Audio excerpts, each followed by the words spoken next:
Welcome back, gang. It's Deltia from Deltiasgaming.com, here to give you an update on Omega Magic Templar PvP for the Elder Scrolls Online Waking Flames Update 31. So some of the things have changed: added gear sets, new passive changes, armor changes, champion points, making the Magplar in PvP really strong, solo, in a small group, or of course if you want a Zerg. So you're going to want to watch this video and kind of see what I came up with, and I gave you a bunch of flexible options. So I played this specific build and loadout a variety of different ways. I'm going to give you flexible options, whether it's procs, no procs, and kind of a look into the future and what's going to be relevant in this current meta. Stay tuned, buckle up, Magplar, it's a good one.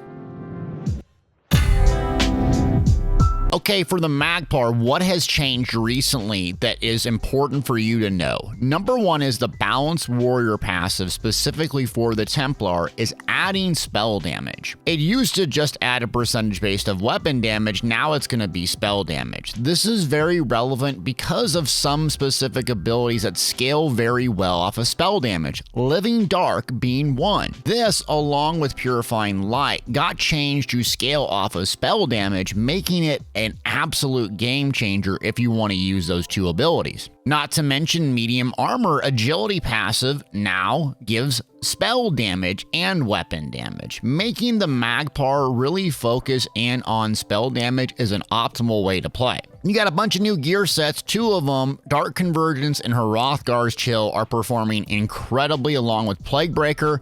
And then also you have Magma Incarnate, a new monster helm. So I'm going to give you my thoughts on those and how I implement those in the build. If that sounds good, Magplar is in a good spot. Should you play this build? Well, the pros are insane self-healing. It's very simple loadout to actually play, and it's great against gankers and stealth play.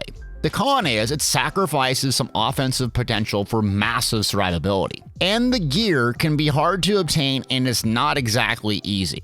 But if you like a defensive playstyle that can do a lot of damage and you're able to get the gear, this is a good one. So let's talk about the gear first, because that's probably the biggest change, and I have a bunch of different flexible options. Two options for the monster helm. One, Zol the Ever Wakeful, found in Imperial City, Elven Garden District, and the shoulder can be bought in the vendor below. Simply, this is a hard counter to getting ganked, stunned, zerged down all the time. When you break free, you release a wave of energy, fearing everything around you with an 8-meter radius and gaming weapon and spell damage. This is going to pair very, very well with Hrothgar's Chill, which I'm going to talk about in a minute, but it makes you very survivable. Not to mention, you're going to get extra spell damage, so if you're fighting heavily outnumbered, it's a very good fit. Monster Helm option number two, Magma Incarnate, the new one found in Waking Flames Dread Cellar Veteran Dungeon. You're going to have a bunch of single target heals as a Magplar. What this is going to do is give you minor courage and minor resolve, pumping up your spell damage and giving you a little bit more tankiness with that minor resolve.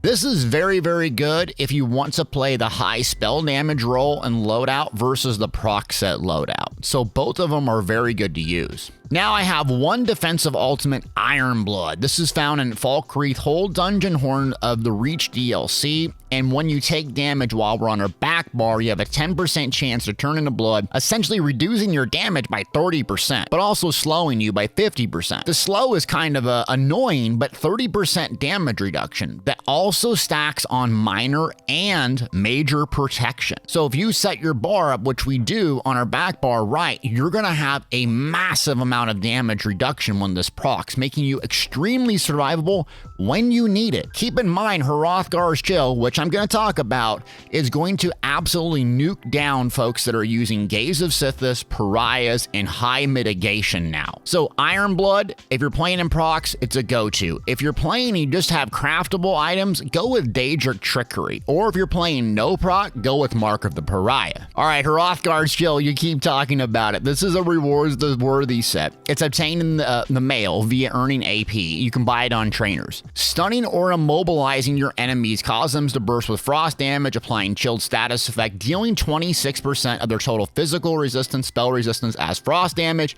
and an AoE 8 meters around. Essentially what this does is, if someone's playing very tankily, it's going to absolutely delete them. Plus, if everyone else is around, it's going to add a lot of damage. Me personally, I've been hit by a 14k Hrothgar's Chill, and that's why I put this thing on, because it's just too powerful not to use. I don't want to go back to proc sets, but it's absolutely incredible. And it's even okay in a 1v1. Now, if you'll notice, we're going to put this on our front bar, Hrothgar's Chill. So if we're on our front bar and we get stunned in Zol's procs, what it's going to do is stun everyone back and then hit them with her Hrothgar's Chill. It's an absolutely disgusting combo, and this thing can burst down large groups. If you're fighting outnumbered, love this set. Offensive option number 2, and what I've used some in this video, is Mechanical Acuity. This is craftable, and it's going to give you 100% crit chance. It's very, very strong, and I'm going to switch this out if I'm playing like a 1v1 or I need a little bit more burst on smaller targets, or if Hrothgar's Chill just gets nerfed, which it might happen. And I'm not using Dark Convergence. This is the other set from Rewards of the Worthy.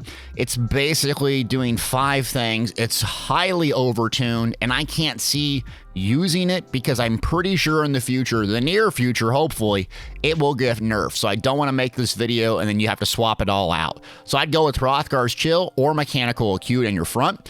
And if you're playing no procs, go with War Maiden and Continence on your back bar. Now we're going to get into the mythic options, and you have one of 3. Mythic option number 1 is the Wild Hunt. This is obtained through the mythics, and what it's going to do is give you a lot of movement speed in combat and out of combat. It's a great escape tool, and it's really well paired with Iron Blood, so you can hit Race Against Time and you don't have to sacrifice the mobility. 2 other options, if you're going to go with the Burst Hrothgars and you want max damage, go with Malakath's Band of Brutality. This is gonna increase your damage done by 16%, but decrease your crit damage done by 50%.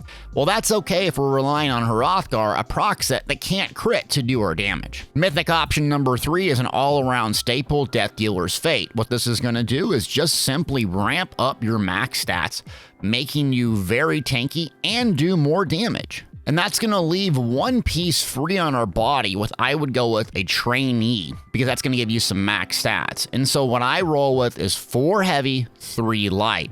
And if I use Mechanical Acuity instead of Hrothgar's, I'll go with 3 medium, 3 light, and 1 heavy. Make sure to get the reinforced trait Iron Blood on your chest if you can in heavy, and the lightning staff I still prefer with the resto back bar, though you can go sword and shield if you like that playstyle. So let's keep it moving and talk about the skills next. So for skills, I try to keep this simple and clean and easy. I'm going to give you some flex options depending on your playstyle. Number 1 is Toppling Charge. It's a hard-hitting gap closer that procs off balance. Off balance is useful for sustain, because when you get someone off balance, you can swap back to your resto, rip off a fully charged heavy attack, and get double the sustain. So this is going to be primarily for damage, setting up everything, but also sustain. It's going to proc Hrothgar's Chill if it's not on cooldown as well, and do a bunch of AoE damage when you charge in. Love it. Next option up is really just a complete flex spot, and Solar Barrage, when I've played this over and over, was pretty much the best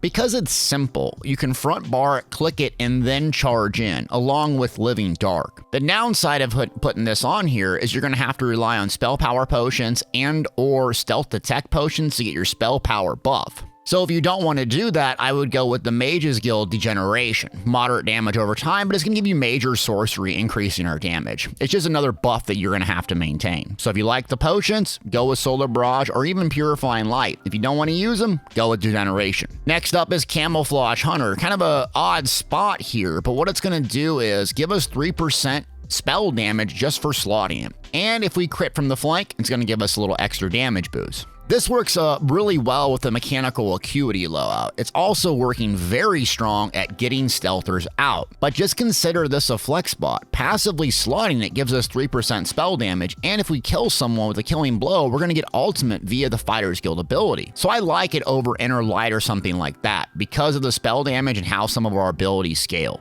Next up is Puncturing Sweeps, main spammable, AoE healing. It's a very simple build. You're going to topple charge in and just do a few sweeps. It's not that complicated, and that's why we set it up for the average player. Living Dark, our main survivability tool that we're going to put on our front bar in the 5 key. It's exact same key on our back bar for our survivability tool. Essentially put this on, it's a high magic cost, but for 6 seconds, it's going to heal you every half second when you're taking damage and pressure. It makes you very survivable as a Magplar, scales off of spell damage now, so that's why you want to ramp up your spell damage and or your max health because of this ability right here. No, I do not use beam on this character. The reason being is if you face more and more advanced players, they're either using Crushing Shock or they're going to be able to interrupt you and you're going to be super vulnerable. So I play this full melee puncturing sweep, but feel free to swap in beam if you like that skill. Next up is Crescent Sweep, great bursting tool, hits hard, low cost, and it just absolutely deletes people after a toppling charge. Back bar, I'm going to go Resto Staff. The reason I go Resto Staff, I like the fully charge heavy. I'm not blocking a whole lot. And I like rapid regeneration if I'm playing a small group or others. But you can use Sword and Shield and change things out. Channel Focus is our first ability up. Major Resistance increases our healing, and it's a great resource sustains tool, and it's super cheap. Next ability up is Blinding Flare, Alliance Wars support skill line. I no longer use Extended Ritual, even though I showed you in this footage some of that, because of the new set Plague Breaker. Essentially, everyone's running it. You're going to be constantly hit with it. So if you cleanse, you're just taking a ton of damage. So instead of looking at my debuffs constantly and being aware of that and accidentally clicking it and killing me and my group, I just slot Blinding Flare. It gives us 10% damage reduction, and it's a great counter to gankers. So when we're at back bar, Iron Blood procs, this thing's on our bar, we're hard to kill. Next ability up is Race Against Time. It's a mobility tool to use when immobilizing, or if you're going to go the mechanical acuity route, you can click it, bar swap to the front, and burst someone down. Note that I tried Vampire here and Elusive Mist skill for mobility and escape, and I didn't care for it. I don't like the downsides and the cost of vampirism. Next ability up is Rapid Regeneration. One of the reasons I use a Resto Staff, it's great healing to combine with Living Dark to be very survivable. You're going to have to bar swap a lot, so consider flexing in some things if you don't like the bar swapping. But it's super survivable, so you're not relying on a high-cost Honor the Dead burst heal. Speaking of high-cost Honor the Dead burst heal, one of the best single-target burst heals in the game, with a little bit of resources, and if you're using Magma Incarnate, it's going to proc that gear set. Ultimate of choice, Temporal Guard from the Psijic skill line. Slotting it gives us 5% damage reduction, on top of 10% via Blinding Flare, making us super tanky on our back bar. So if those two things on your back bar, Iron Blood procs, you're looking at 45% damage reduction, and you're not having a lot of resistances. So if someone's running Hrothgar against you, you're not going to be instantly melted. When I was running 32 or 33,000 resistances, Hrothgars would just blew me up. This is your way around it, to slot these two abilities on your back bar and Iron's Blood. You also can use Life Giver. This is the Resto Staff. If you lose a little bit of 5% damage reduction, but you're going to gain a lot of group utility. So if you're playing with another person or you like that as a burst heal, a survivability tool, and don't want to rely on the 5% damage reduction, slot in Life Giver. Let's talk about the miscellaneous things with this specific build and loadout. So race-wise, I go with the Ultimar or Imperial. Ultimar is going to be insane for Magplar because it has everything you want in a magic-based class, plus damage reduction while channeling using puncturing sweeps. Very strong. I've also used Imperial and a lot of times in this footage, and the reason I like Imperial, it gives you a lot of max stats, but the reduced cost in your abilities by 6% applies to everything. Dodge rolls, blocking, you name it. So that is very good if you're using a mix of Magicka and Stamina. And you could always go with Dumber, all around great, especially if you want to switch in between Magic and Stamina. Consumables of choice, I go Clockwork Citrus for my food. Potions are a little bit hit and miss depending on how you play this playstyle. Essence of Detection if you're not going to use Regeneration, so something that's going to give you the spell power buff.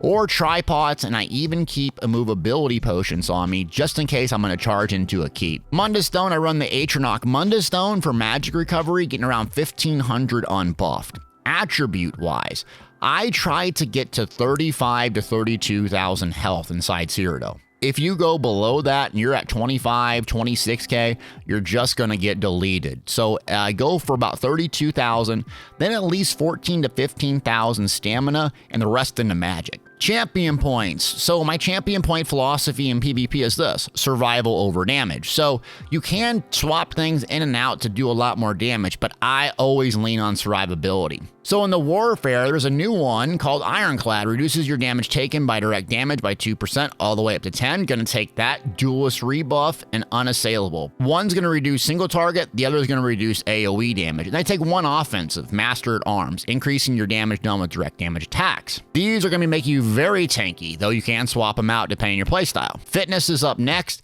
I'm gonna go with max health, boundless vitality. Expert evasion, because I'm a roly-poly even on my Magplar. And then two new ones that were added, highly affected. Sustained by suffering, increase your recovery while you're under a negative effect, all the way up to 150. And I don't have a cleanse anymore, so this is useful. Pain's Refuge, reducing your damage taken by 1%, all the way up to 20. Again, I don't have a cleanse, so this thing's gonna stack with everything else that we already have to reduce our damage taken, making us super tanky. And gang, that is the build loadout that I've come up with. So I played a bunch of different ways depending on the context and situation, but use this as a template.